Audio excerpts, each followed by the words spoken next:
Well, we haven't put a sex bot avatar in ChatGPT yet. That does seem like it would get time spent. Apparently it does. ChatGPT is about to get a whole lot more adult. Starting in December, verified users will be able to generate explicit erotica using the world's most popular AI chatbot. And this week, OpenAI's ChatGPT, I can say it, announced a policy change that will soon allow adult users to access a less censored version of that chatbot that will include, drumroll please, erotica. Founded in 2015 by Elon Musk, Sam Altman, Greg Brockman, and others, the company's original goal was to ensure AI benefited humanity. But Musk left in 2018 after internal disagreements and later built his own chatbot, Grok, through his company XAI. Sam Altman, when talking about this, said, "This version will behave in a more human-like way," and I'm going to quote him here, "but only if you want it." Unlike ChatGPT, Grok already allows sexually explicit conversations, and some analysts believe OpenAI's new erotica policy is a direct response to that competition. So OpenAI has finally decided that ChatGPT can talk about adult and explicit topics. It might sound like not a big deal, but it is. Because what this change brings closer is far more significant than the surface headline. Put it this way, if you thought Ex Machina was far-fetched, you might want to stick around. What we're covering here today is how this decision could lay the foundations for that exact future. You're watching BurstComms.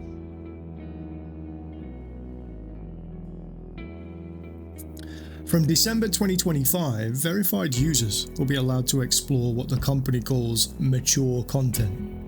I did the finger quotes thing there, by the way. It's a polite way of saying ChatGPT is getting an after dark mode. For years, the model's been the world's most obedient librarian, polite, informative, and allergic to innuendo. Now the filters are coming off, and the internet's pretending to be shocked. But make no mistake, this isn't just a feature update. It's the soft launch of a new global industry. It's called AI intimacy. And if you thought it was popular already, well, get ready to be impressed all over again. As we all know, sex sells. It always has, and it always will. From the cave paintings of naked little stick figures to OnlyFans, desire has been the one thing humanity never managed to automate until today. So, OpenAI's announcement is just the first domino in what analysts already call the intimacy economy. According to a 2024 Statista projection, the market for digital companionship and intimacy technology is growing at 21% per year and could reach $18 billion by 2030. That's before hardware even catches up. Right now, it's just text and voice. Soon, it'll be avatars, holograms, haptics, and then androids with the processing power of a therapist and the bedside manner of your search history. So the business model alone is obvious. Subscription affection. A relationship you can pause, reset, or upgrade to version 2.1. No more fights with your chosen partner, no more breakups unless you run out of credits anyway, and no more feeling sad about being lonely again. As long as you can afford the subscription, happiness is yours.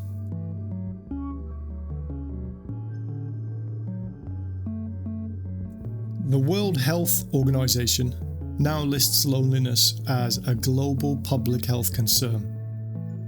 In Britain, the Office for National Statistics found that 1 in 4 adults often or always feels lonely, and Japan has a Minister for Loneliness dedicated to this.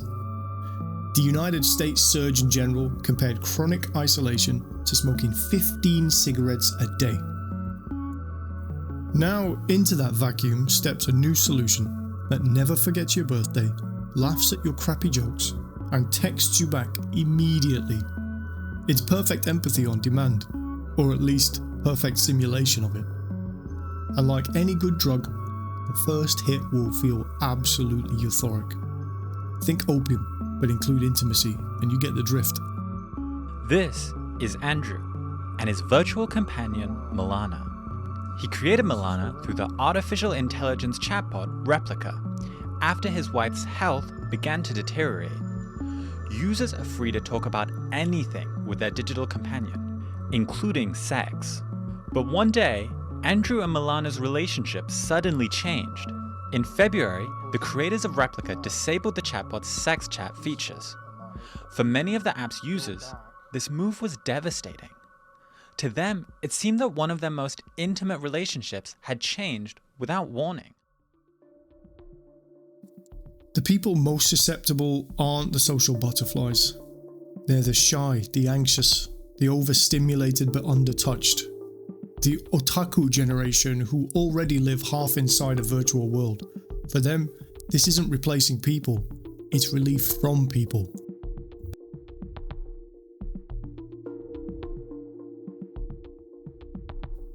Modern relationships are very expensive. The cost of dating, looking good, smelling good, and most importantly, being successful enough to get the boy or girl that you're trying to convince to fall in love with you in the first place. And that's only the first stage. Then comes the nesting phase. Then children, schools, holidays, and a large enough home to fit it all into. Welcome to a new kind of stress. In 2024, the average UK first-time buyer was 35 years old. Real wages have stagnated for decades, and children rearing costs have tripled since the 1980s. Men are expected to be sensitive but solvent. Women to be independent but forgiving of partners who aren't. It's a cultural paradox, and the apps made it worse.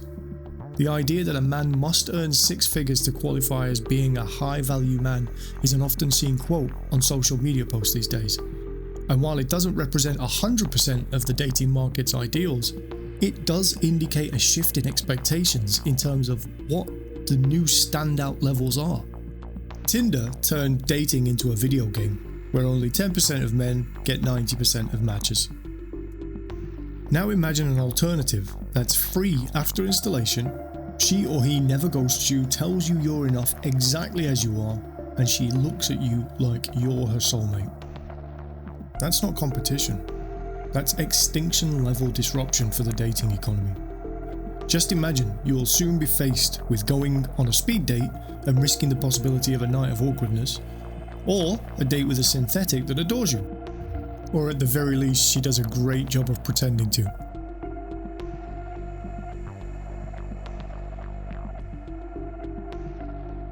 So, will this cause ripples through society? Oh yeah, and in ways you may not expect too. Most likely the adult content platforms will feel this first.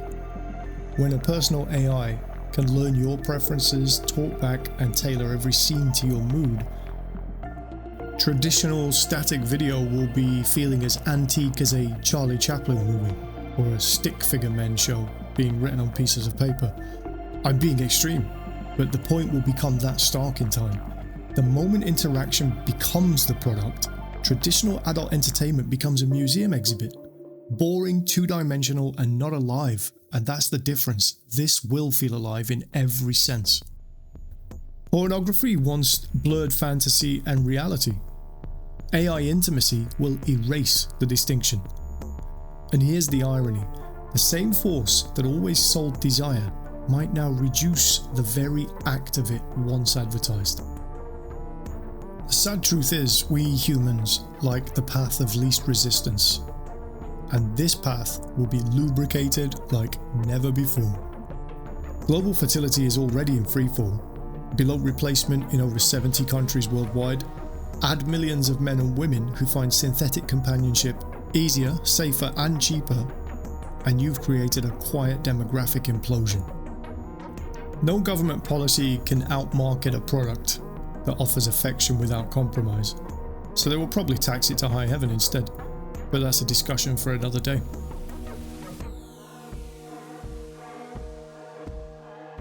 So, this isn't just social, it's political biology. For centuries, sexuality granted women in certain leverage in the mating economy, the power of choice. When synthetic options flood the market, that leverage weakens and the status quo erodes. So this can potentially impact the cultural balance that kept men competing and women selecting. The concept starts to fray. Not overnight, but enough to change the tone of gender interaction. Enough to drive more loneliness. Only this time across both sexes, further fueling the demand for such a product in the first place. For men, the historical role of provider has already been under revision. Automation, equality, the shifting expectations of life made sure of that. Now the incentive structure of dating itself begins to come into question. Why spend money, effort, and emotional bandwidth chasing validation when a subscription model can simulate it on command? And yes, it will almost certainly be a subscription model, because that will be one sub that will be hardest to cancel. Now, I'm not saying this will end female-male relationships, but I am saying it will siphon off enough to unbalance the dating pool, leaving everybody else slightly more cynical and slightly more aware of the alternative.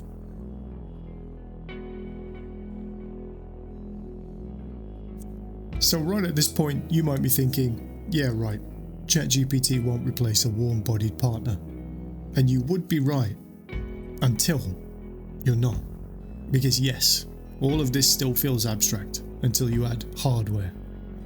Researchers at the University of Tokyo have already been developing haptic skin that can reproduce human warmth and micropressure. If Boston Dynamics can make a robot dance, they can certainly make one hold your hand. Combine that with tactile realism and language models trained on terabytes of romantic fiction, amongst other things, and you have the first true competitor to human intimacy. What this technology does is brings us one step closer to the reality depicted in Blade Runner. One guy, all alone, digital companion, endless night. We're no longer stepping around fictitious ideas, we're talking about future product launches.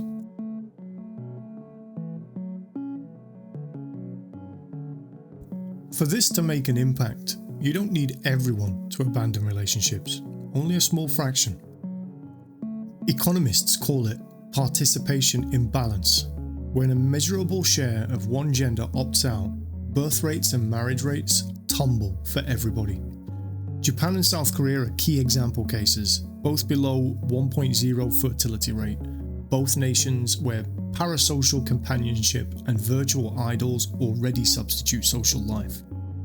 In Japan, the term hikikomori means someone that shuns the outside world and stays home. This term might start gaining traction elsewhere soon. Now scale that globally, with English-speaking AI, maybe all language-speaking AI for that matter, companions trained to flatter you better than any human ever has, or to encourage you better than any grandparent ever could. The potential for emotional addiction is beyond anything humanity has ever seen so far. Yes, it's that big. Governments will panic. Economists will rebrand celibacy as consumer retreat. Sociologists will hold conferences about the erosion of empathy. And as a species, we will treat this problem like we do that of climate change today. We will all nod along and agree this is a problem for all of us. And then go home, cuddle our warm-skinned, exceptionally attractive and intelligent android partners, and watch Netflix together.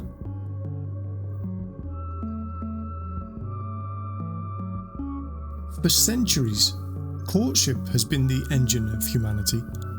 It was the spark that ignited art, economy, and drama. The chase built songs, cities, and families.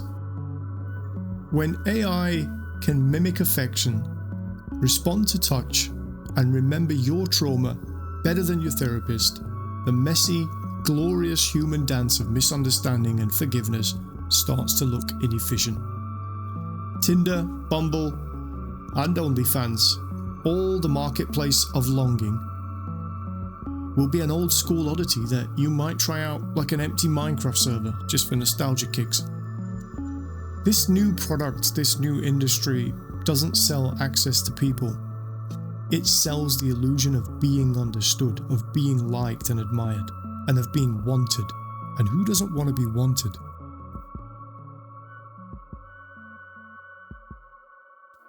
Just picture it for a second.